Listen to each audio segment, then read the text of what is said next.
Hello everyone, I'm Chris Dauphin, your TSEA Communications Director. Welcome to the AskTSEA video podcast, our monthly show where state employees ask the questions and TSEA provides the answers. We're excited to begin, but first we want to remind you to please subscribe to our AskTSEA YouTube channel and follow us on our social media channels, Facebook, Twitter, and Instagram at TSEA Online. All right, so thanks for tuning in. Let's get into it.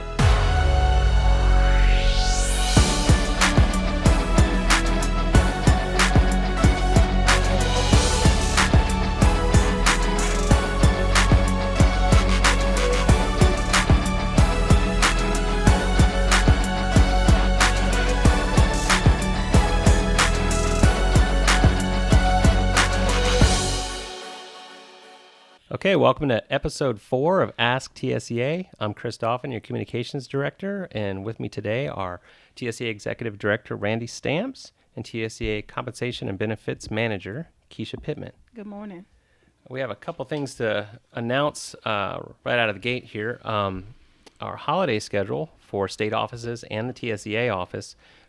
State offices and TSEA will be closed on December 24th for Christmas Eve and December 25th for Christmas Day. That's Tuesday and a Wednesday, as well as on Tuesday, December 31st for New Year's Eve, and on Wednesday, January 1st for New Year's Day. If you have a major concern on either of those days, you can still contact us and leave a voicemail, but we'll be returning calls after that time. We've had a busy couple of weeks since our last episode. For one, Randy, we had a meeting with the Department of Human Resources over the last month, and I think that was part of our quarterly meeting schedule. That's right. With them. And can you kind of talk through what was covered in that meeting? We did, and we always appreciate the department being willing to meet with us, and we do that on a quarterly basis. It went very well. We discussed some issues we've been having with appeals and different administrative matters, and that they always listen. They always want us to give them some specific department where issues arise. So we're still able to protect our members that way, but we always want to encourage folks to let us know what's going on with their personnel departments in their individual divisions. But I suppose the most substantive conversation was around longevity and our desire to return longevity in some format to our workers. The conversation was candid and open, and it actually led to the agreement that we'll be meeting again soon on that topic and our burden of proof issue, which continues to be a point of disagreement right now. But again, we're making headway, and as long as we're talking, I'm hopeful. But, you know, we've got to realize that longevity was taken away with a promise that that money would go in to better pay for state employees. And if you continue to reduce longevity, the annual pay adjustments should go up and not down. There's some indication that that may be happening this year, but overall, we're encouraged. We're going to continue to communicate with the Lee administration and Commissioner Juan Williams. So overall, I'm very encouraged by our relationship with DOHR right now and the governor. Going back to a point you made a few minutes ago, if employees have an issue, and you know, when we have these quarterly meetings with DOHR, we've got a couple of ways you can communicate those issues with us. You can email us at info@tseaonline.org, or if you go to our website, which is tseaonline.org, on the right-hand side, if you scroll all the way down, it's not too far, there's a rumors button. You can click and submit there, and there's, if you feel like being anonymous, a lot of times we're going to keep your information anonymous when it comes to us, even if your information is included in there as much as possible. But there are some cases where we would hope you would give us at least some contact information if we had some follow-up questions for some of those issues, because there are some things that we need to accomplish sort of at the macro level with the administration, but then there's other issues that, Keisha, that you might be able to make a phone call and solve a member's issue, right? So just email those issues in when you have them, and we'll tackle them as they come in. Can I just say one quick thing about that? Often we receive very specific questions on the rumor button. Those are best addressed to staff here. I want to encourage folks. We've got a dedicated professional staff here And a lot of those questions just need to come on into the office. But we'll catch them on the rumor button, but it's most efficient if you can call in and talk to folks about specific things, problems you're having in the workplace. Right, and that phone number is 615-256-4533 or 1-800-251-8732. Speaking of pay for performance, we're in the new pay for performance cycle. Employees are going to receive raises in January for the last cycle, but we're in the new cycle, and there are a couple of important deadlines coming up. Keisha, do you want to talk about that? I do. November the 15th was the individual performance plan. It should have been completed by all employees and all supervisor. The big deadline now is January 31st. That's going to be the last day that employee can document and make comments in their performance evaluation. And it's important that employees know the comments is not only for things they disagree with, but it's also a chance to talk about additional work that you do throughout the year. And that's good to go and good to know. And where is that employee comments section? Is that in their performance report, or is there It's in their performance evaluation in Edison. Okay. And if they have any questions about that, they can give you a call, Yes. and we can find out exactly where that's at if they're having difficulty finding it. And with a lot of the pay raises, we work with the departments and the governor, and we also work with the legislators. And lately we've been blessed with tremendous support from our legislative friends. We've had several events. We just had one in Jackson, a legislative event that was attended by several legislators, and then we had one in Knoxville. As you know, we mentioned on the podcast a couple of episodes ago that was well attended by the Speaker of the Senate. And we're just thankful for the support, and we've got another one coming up tomorrow. This is filming on Tuesday, but tomorrow, Wednesday, December 11th, we've got another legislative event in Memphis. But Randy, you want to talk about some of that support and sort of what we're looking forward to in the legislature in the coming year? Well, we have had great turnout of legislators across the state. We're expecting a good crowd again tomorrow night in Memphis, but the support is there. People now are bold in their support of state employees. I think the environment created by Bill Lee has made that the case, because legislators are more comfortable standing up for state employees, because he's been showing them appropriate appreciation for the job they do every day. And we have a special election coming up. Is this a good time to talk about that real quick? Yeah. We do have a special election coming up on Thursday, December the 19th.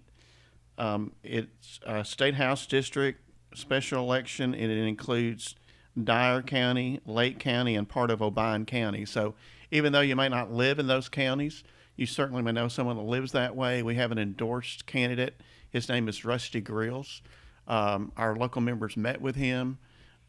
He is a very conservative individual, but at the same time, he made it clear that he's going to be willing to meet with TSEA staff and with our members in that area and his future constituents, we hope, and listen to them about state issues. So it's important that if you know anybody that lives in that area, that you get them out to vote on Thursday, December the 19th for Rusty Grills. It's that type of grassroots network that has led us to have such a strong presence in the legislature. And again, they have been our firewall in tough times. So we continue to thank them for what they do to stand up for state employees. And again, we have some initiatives that we hope they'll be helping us with, where our board's approved that we ask for an increase in the 401k match, that we continue to fight on longevity, and we continue to fight on pay for performance, and that we continue to try to bring some uniformity the way employees are treated in higher education institutions across the state. All of those are things that legislators are supporting us in at this time. Speaking of the legislature, we've got a save the date for you. It was in the coworker, but if you're just hearing it now, our lobby day is scheduled for Tuesday, March 3rd. Tuesday, March 3rd is our lobby day, and if you're booking this far ahead, our RA is also scheduled for Thursday, June 11th in Nashville at the Hilton Nashville Airport Hotel. Thursday, June 11th through Saturday, June 13th. Couple other things to get through. We had a recruitment poster in the most recent coworker. We had a contest. We've already had 25 people email from that contest. Thank you so much for all the support and for the willingness to spread the word of TSEA in your work sites. I think that's a really helpful tool, and if you feel comfortable, certainly you can hang that poster up in your work site. We put it in the last two coworkers. It's a center spread, and it's a big poster, and it's really visible. So do that if you want, and we may be having some other contests in the coming months surrounding that. Okay, so let's go ahead and move on into some of our member questions that were submitted this month. Our first question comes from Linda Johnson. Linda Johnson asks, what happens when a person turns 70 and a half? Will they hear from the administrator of their 401k regarding distribution options, or what form to fill out, etc.? Keisha, do you have an answer for Ms. Johnson? I do. The IRS allows people to withdraw from their 401k account at 59 and a half.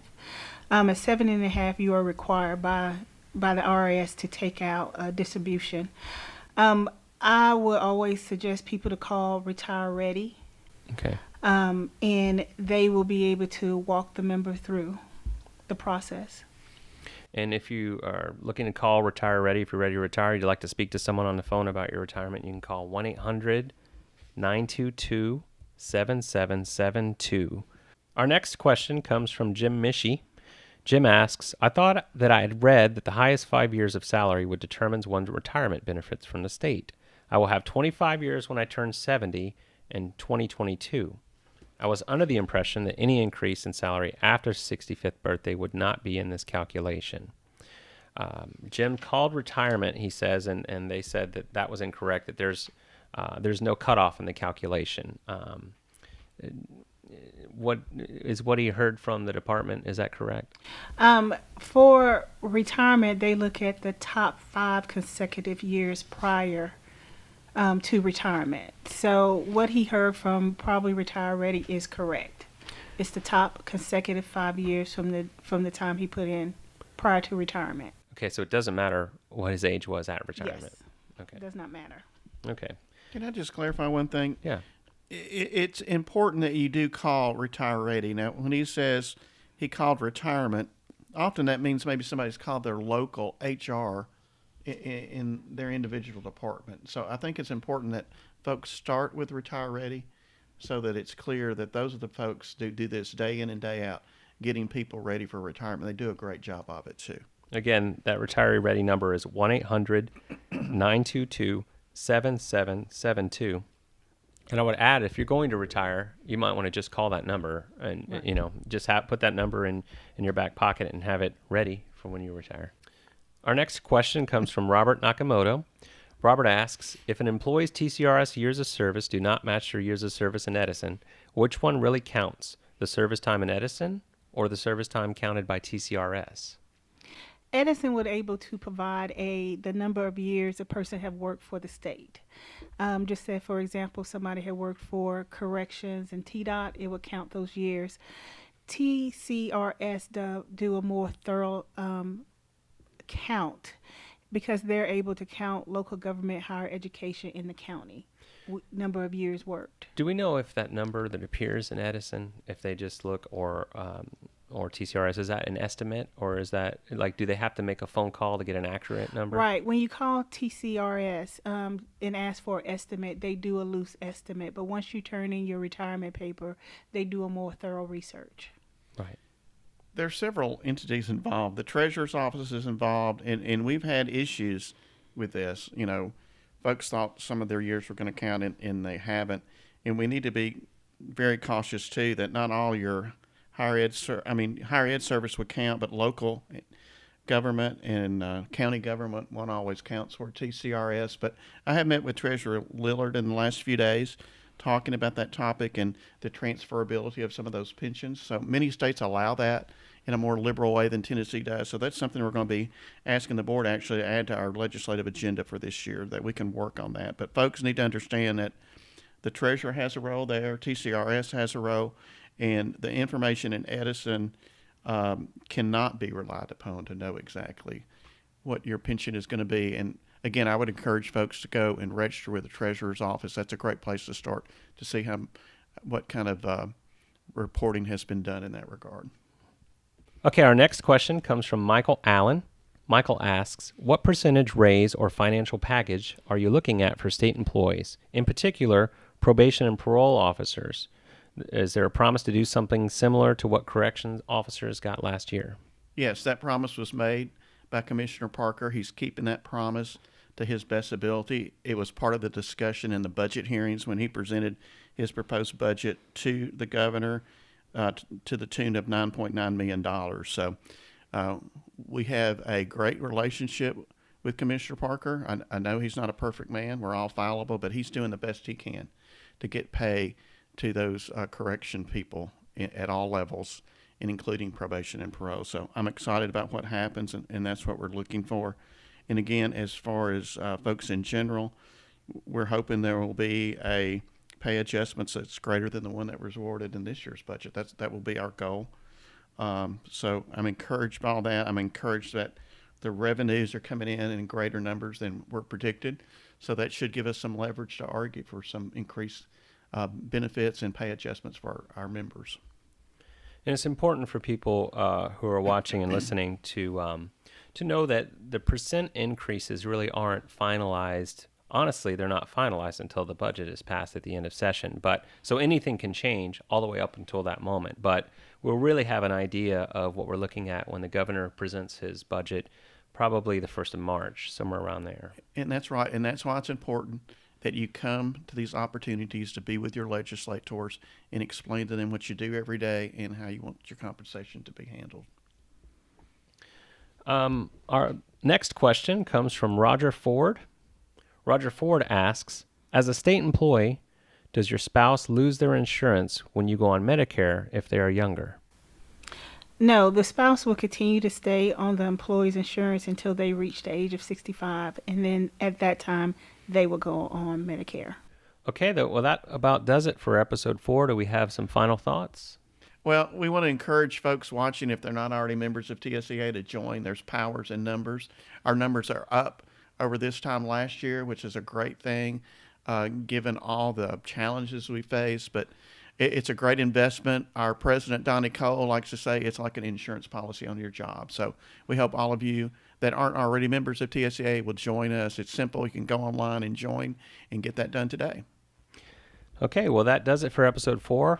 Hope everyone has a great Christmas and a wonderful New Year, and we'll see you next month. Well, that's this month's episode of AskTSEA. Thanks for tuning in. We hope you enjoyed it. If you'd like to submit questions to our show, email those to asktSEA@tseaonline.org or visit our website at tseaonline.org/ask-TSEA. And don't forget to subscribe to our YouTube channel and follow us on social media, Facebook, Instagram, and Twitter at TSEA Online.